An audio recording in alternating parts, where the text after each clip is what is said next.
Hi everyone, here's the Book Chemist once again, and today I'll be talking about Motherless Brooklyn by Jonathan Lethem. I recently released a video ranking my favorite Lethem novels, actually kind of ranking all of them, and I put Motherless Brooklyn in the top 5. This has always been one of my favorite Lethem novels, definitely one I would recommend somebody who's just dipping their toes into the waters of Lethem's oeuvre. It's a great starting place, and it's a hilarious and impossibly sad and impossibly insightful novel. I recently reread it, and today I thought I'd share my most recent thoughts about the book and the few things that I've picked up with this recent reading. If I understand correctly from interviews from the time and published later, Lethem wrote Motherless Brooklyn as a bit of a deal with either his agent or publisher when he was working on The Fortress of Solitude. After publishing 4 novels, he started working on this major achievement, a novel, Fortress of Solitude, that would be influenced extensively by his own life. It would be in many ways autobiographical. It would deal with very difficult topics, with gentrification and complex urban, social, racial dynamics in Brooklyn in the 1970s and 80s.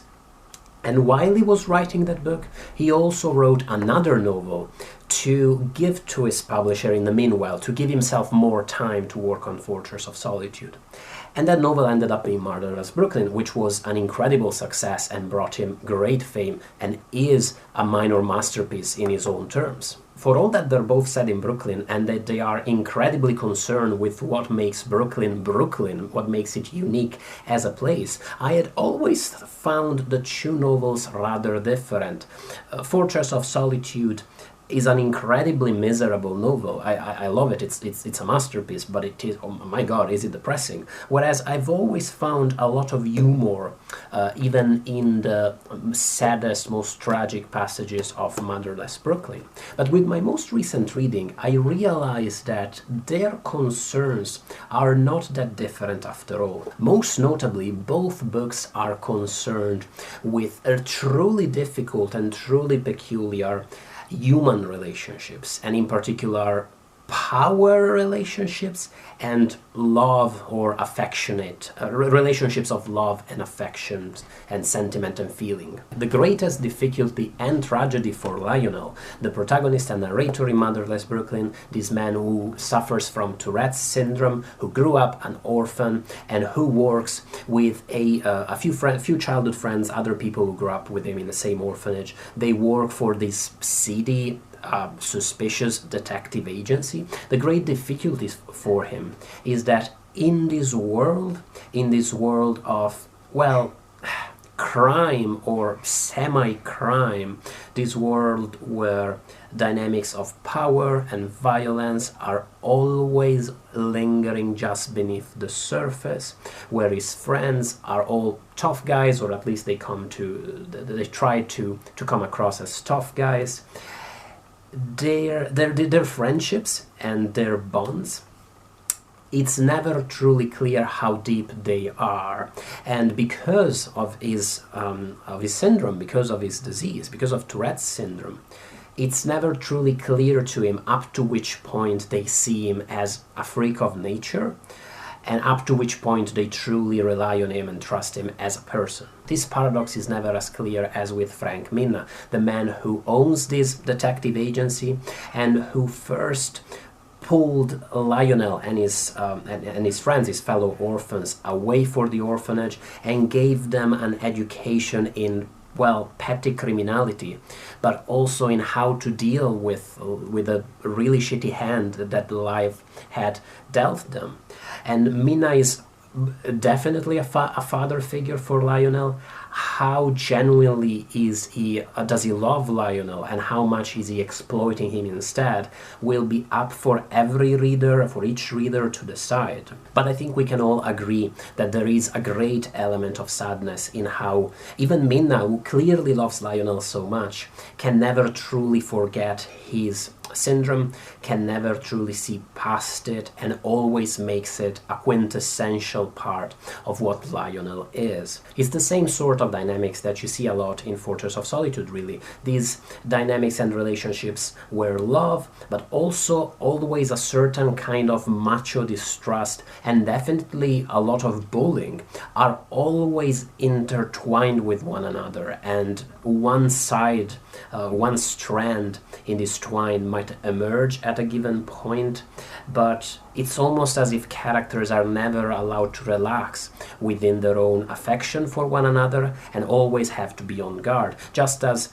Dylan Abdus in Fortress of Solitude can never really be fully friend with his friends from the neighborhood, because certain racial or power dynamics are always at play, and he always has to be on guard for where the next offense will come from. The other major point that I noticed with this rereading is that Fortress of Solitude is actually very interestingly metafictional when it comes to its own genre, which is the hard-boiled detective novel. It contains quite a few really funny reflections on hard-boiled fiction, on how there are just too many characters in detective novels, and it's much better where characters are killed off early on in the book so that you don't have to come to know them, and you can just tick them off the list and forget about them. And even the few flows that I find with the book relate very much to its genre, I would say. For all that I truly love the novel, I must confess that when I picked it up, I couldn't really remember how the plot panned out toward the end, what the solution of the central mystery even was. And even as I was rereading it toward the end of the novel, it was kind of difficult to keep track of the involvement of these different criminal elements into the murder that originates the events and that kickstarts the events of the novel. As I said, this has a lot to do, I think, with its specific genre. In my experience, I'm far from an expert in any way, but in my limited experience, hard-boiled detective fiction is concerned primarily with exploring the psyche and the behavior of its protagonist, usually the detective, and the way his jarred, hard-boiled, wary attitude toward the world is influenced by his experience of the reality of urban life in the 20th century. And also the other big concern is exposing how the underbelly, the criminal underbelly of society is constantly interacting and deeply connected with so-called open and legal society, with politics, with the police, with the world that we're supposed to be clean and separated from crime, but is in fact feeding on it and in constant cahoots with it. Because of this reason, and because of this rather hideous and horrifying revelation that happens constantly throughout the entire extent of hard-boiled novels, Red Harvest by Dashiell Hammett would be a good example of this. Because of this monstrous revelation of how corrupt our societies and our world really are, it's difficult to pack a truly astonishing twist at the end of the novel. It's a bit as if the twist plays out in the entire novel, and when you step away from the novel you realize that sadly the twist is still going on all around you, and that corruption you've been reading about is just a part of the systems of power and the world you are inhabiting every day.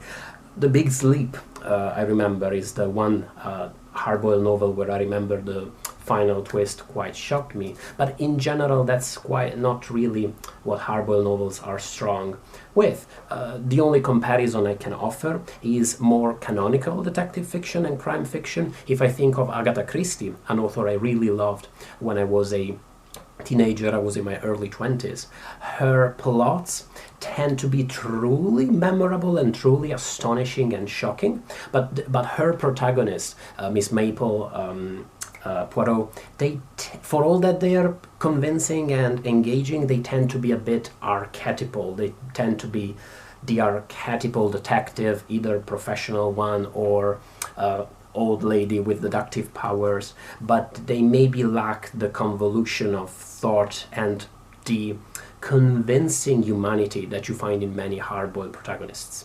Camilleri, by the way, the author of the Montalbano novels, which I also loved at the time, I think straddles both worlds and offers, at its best, offers a wonderful union of the great strengths of both, a bit of a sunny alternative, a very Sicilian alternative to the darkness and grimness and rainy nature of hard-boiled fiction. I feel like I've spoken surprisingly little about actual Motherless Brooklyn in this supposed review of Motherless Brooklyn, but I wanted to share these thoughts that came up with my rereading, and it's always nice to connect one book to others. Lethem knows the intertextual erotic of popular culture, the pleasure of intertextuality. He knows it very well. I will say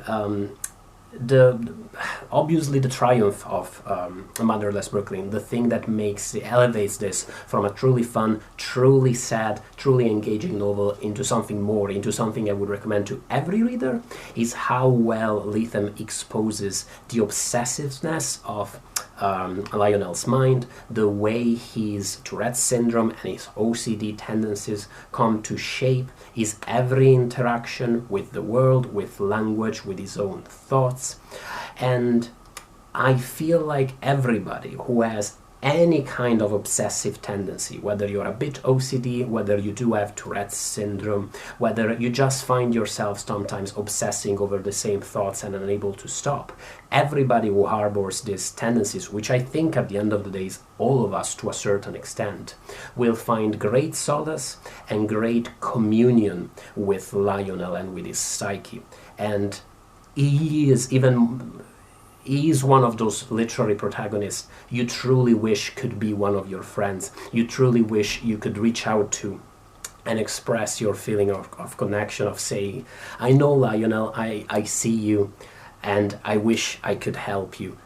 It is tough. The final thing I'll say is that for all that the dynamics of the plot get a bit blurry toward the end, for all that maybe I am still not completely sure I understand all the intricacies of the interactions between the Japanese corporation and Gerard Minna, the actual ending of the book, the last few pages after Lionel has to come to terms, or will have to come to terms, with the consequences of his seeking revenge, after Lionel receives that call, the final scene after the detective agency is no more and it's now a supposedly straight up driving company, those last few pages are quite perfect, I would say. They are bittersweet, the perfect bittersweet ending if I've ever read one. They're soothing after so much violence and uncertainty, but they're also wistful, and they are deeply sad. I think for all that I've been pointing at Fortress of Solitude as a sad novel and at Motherless Brooklyn as a hilarious one, and there's so much fun to be had with this book, I get the sense that, as in the best of comedy, Confederacy of Dunces would be by O'Toole would be a great example. As in the best of comedy, there is an underlying sadness here that is just indelibly entwined with it. And on that immense bit of insight, I think I should stop the review. But thank you so much for watching it, and by all means, I really want to discuss the book. It's one of my favorite books. I want to discuss it with you in the comments section. Let me know what you thought about it. Let me know if it's one of your favorite Lethem's novels or your favorite detective novels, and I look forward to talking about it. Thank you so much again for watching the video. Thank you to my patrons for supporting the channel, and I will see you in a future review. Bye everyone.